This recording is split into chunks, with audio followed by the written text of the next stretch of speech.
paz do Senhor, meus irmãos. Esse ano de 2025, nós, enquanto igreja, estamos trabalhando o tema Celebrando com Gratidão ao Senhor. E nesse mês de maio, mais especificamente, a gente está trabalhando o tema A Vitória na Peregrinação, né? E eu já quero te convidar a fazer desse mês de maio um momento de reflexão sobre a sua vida, que você possa se lembrar de todas as vitórias que o Senhor já te concedeu, que seja um mês de celebração mesmo das vitórias que o Senhor nos deu, né, ao longo das nossas vidas.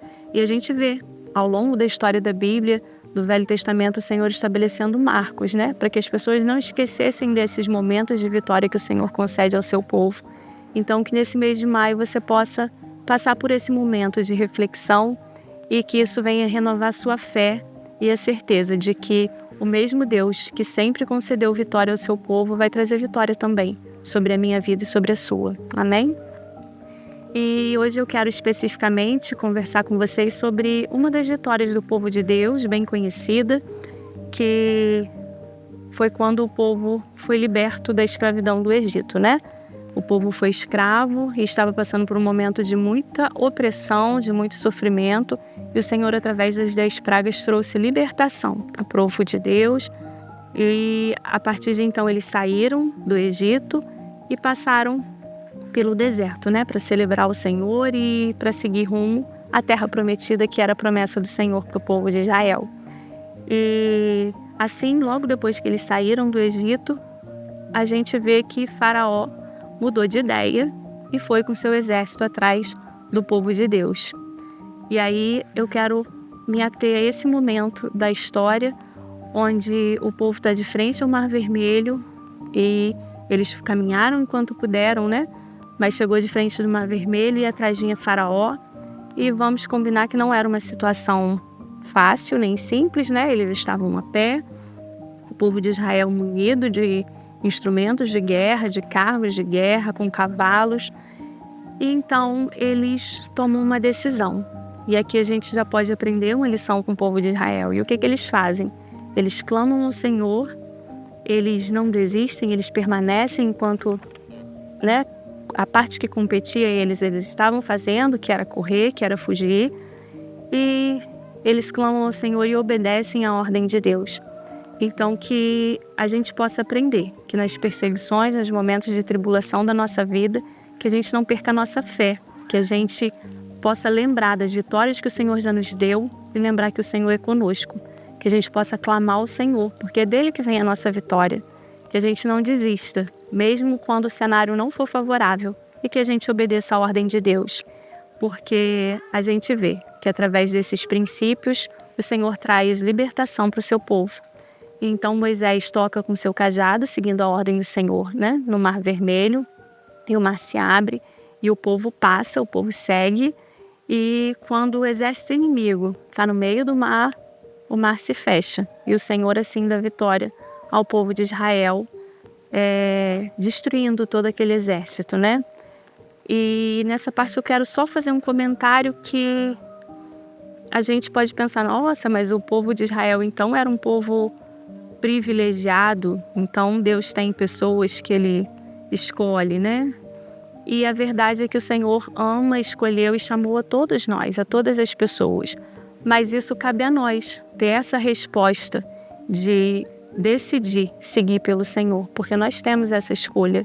E a gente vê que, assim, embora Deus tenha realmente chamado um povo para ser seu, mas ao longo da história do Antigo Testamento, ele também fala que todos aqueles que reconhecessem o Senhor, que fossem circuncidados, né? Enfim, que decidissem, que optassem por viver a vida que o Senhor nos chamou para viver, uma vida de santidade, uma vida de consagração ao Senhor, que sim, aquelas pessoas se tornariam o povo de Deus também. Então não é que Deus não tenha dado oportunidade para o povo do Egito. A questão é a resposta que cada um deu àquilo que o Senhor tem chamado. Então que a nossa família, a nossa casa, a nossa descendência tenha um coração moldado pelo Senhor e que tenha esse coração disposto a servir e obedecer ao Senhor, assim como o povo de Israel buscava, né? Embora tenha tido os seus momentos de fraqueza, mas era o povo que Deus chamou e que ouvia a voz do Senhor. E aí agora eu quero ler com vocês Êxodo, capítulo 15, versículo 1 e 2, que fala assim: Então cantou Moisés e os filhos de Israel este cântico ao Senhor, e falaram dizendo: Cantarei ao Senhor, porque gloriosamente triunfou. Lançou no mar o cavalo e o seu cavaleiro. O Senhor é a minha força e o meu cântico. Ele me foi por salvação. Este é o meu Deus, portanto, lhe farei uma habitação. Ele é o Deus de meu pai, por isso o exaltarei. Aqui já fala qual foi a atitude do povo de Israel quando terminou esse processo, quando o mar se fechou, que eles viram que Deus concedeu a vitória para eles.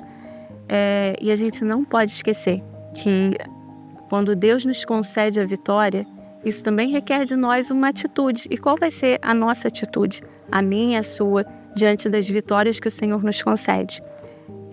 Eu quero pontuar alguns passos aqui com vocês para que a gente possa não esquecer daquilo que Deus tem feito nas nossas vidas. Então, o primeiro ponto que a gente pode ver é que o que eles fazem? Eles celebram com gratidão ao Senhor. A gente precisa reconhecer que a vitória veio do Senhor, que a vitória é para a glória de Deus. E hoje em dia, com a tecnologia, com o avanço, às vezes a gente adquire uma vitória que o Senhor nos dá e a gente não concede ao Senhor a devida honra por essa vitória. Porque às vezes a gente pensa que, um exemplo, a pessoa fez um tratamento e foi curada de uma enfermidade, e às vezes a gente concede ao médico, ao medicamento, a glória por aquela vitória. Às vezes o Senhor nos dá a graça de estudar e conseguir uma promoção no emprego, e a gente às vezes concede ao nosso esforço, ao nosso estudo, mas não, a gente precisa reconhecer que toda boa dádiva vem do Senhor, que tudo aquilo que nós alcançamos na nossa vida vem do Senhor. Então, se você conseguiu, eu tomei a medicação, eu fui curado através de uma medicação, sim, mas foi o Senhor quem colocou aquele médico na sua frente, foi o Senhor quem preparou toda essa trajetória. Então, a vitória sempre vem do Senhor. E a gente precisa reconhecer que as nossas vitórias vêm do Senhor. Eu costumo dizer que a minha avó, né, já falecida, ela orava na mesma intensidade. Se a gente falasse com ela que alguém estava em coma no CTI ou que uma criança estava com uma infecção de garganta. E quando a gente era criança, a gente não entendia isso. E um dia ela conversou comigo, ela falou: minha filha, eu já vi criança falecer por motivos bobos e sem motivo. Ela falou: então toda vitória vem do Senhor. Ainda que você tome uma medicação, a vitória veio do Senhor. E eu pude entender que, assim, ela já viu pessoas sobrevivendo de situações muito difíceis de saúde e crianças se perdendo por situações bobas. Então, eu pude perceber que o fato da intensidade da oração dela ser a mesma é porque ela reconhecia que para Deus não existe situação difícil nem situação simples. E que a gente precisa reconhecer que todas as nossas vitórias vêm do Senhor. O segundo passo que eu posso observar nessa história é como eles envolvem a família nesse contexto. Então, ali no versículo 1 ele fala: então cantou Moisés e os filhos de Israel. E no finalzinho do capítulo 2 ele fala: ele é o Deus de meu pai.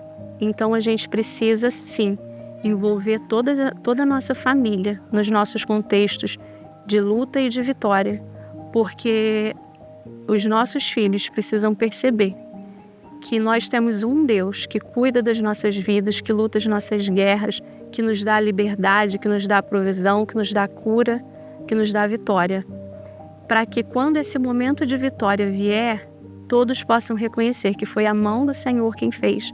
Então que você possa, com sabedoria, envolver os seus filhos, a sua família, que não sejam lutas individuais, embora às vezes a gente tenha problema, né? Que é por parte só de uma pessoa da família, mas que todos os membros da sua casa possam reconhecer que as lutas e as vitórias são da família, são nossas. Então envolva os seus filhos nas lutas e nas vitórias, porque eles vão saber. Quando eles crescerem e começarem a viver as guerras deles, eles vão saber que eles têm um Deus, que eles podem contar com um Deus que deu vitória enquanto eles estavam na casa dos pais, que eles têm história, vividas, experiências com Deus para contar, através das lutas de toda a família. Amém? E o terceiro ponto que eu quero compartilhar com vocês é que ele fala assim, olha, no versículo 2. Este é o meu Deus, portanto lhe farei uma habitação. E aí eles constroem, né, uma tenda ao Senhor, e eles passam a celebrar ao Senhor, e a gente vê em outros momentos que eles constroem um altar, e aquilo dali se torna como um marco daquela vitória. Hoje, embora a gente tenha a igreja, a habitação do Senhor não é o templo, né, a igreja, mas somos nós, somos eu e você. Então que você possa fazer da sua vida uma habitação do Senhor, e que nos detalhes do seu dia a dia você possa perceber que nós temos um dono, nós somos do Senhor, que a sua vida seja regida por esse princípio, que o seu cuidado com o seu corpo, com você, com a sua casa, seja movida por esse princípio, que nós temos um dono e o nosso coração precisa estar puro, limpo, íntegro diante do Senhor, porque nós somos a habitação do Senhor. Então que você possa cuidar de você, cuidar do seu coração, fazer essa reflexão todos os dias. Nós somos a habitação do Senhor e nós fomos feitos para o seu louvor e para a sua glória. Então que você possa, meu irmão, estabelecer marcos na sua vida, lembrar das vitórias, compartilhar suas vitórias, lembrando sempre que o Senhor não nos dá vitória por nós mesmos, mas por a glória e exaltação do teu nome, né? Do nome do Senhor.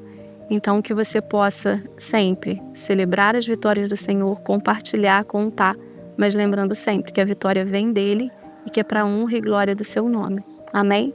Que Deus abençoe você, que Deus abençoe sua casa, que Deus te conceda a vitória nas lutas que você tem enfrentado e que a paz de Deus guarde o seu coração, porque nós sabemos que é dele que vem a nossa vitória, que nós pertencemos a ele e que ele cuida de nós com muito zelo e com muito carinho. Amém? E aguardamos vocês nos nossos cultos para que a gente possa junto celebrar a vitória do Senhor na minha vida, na sua vida, na vida do povo de Deus. Que Deus abençoe.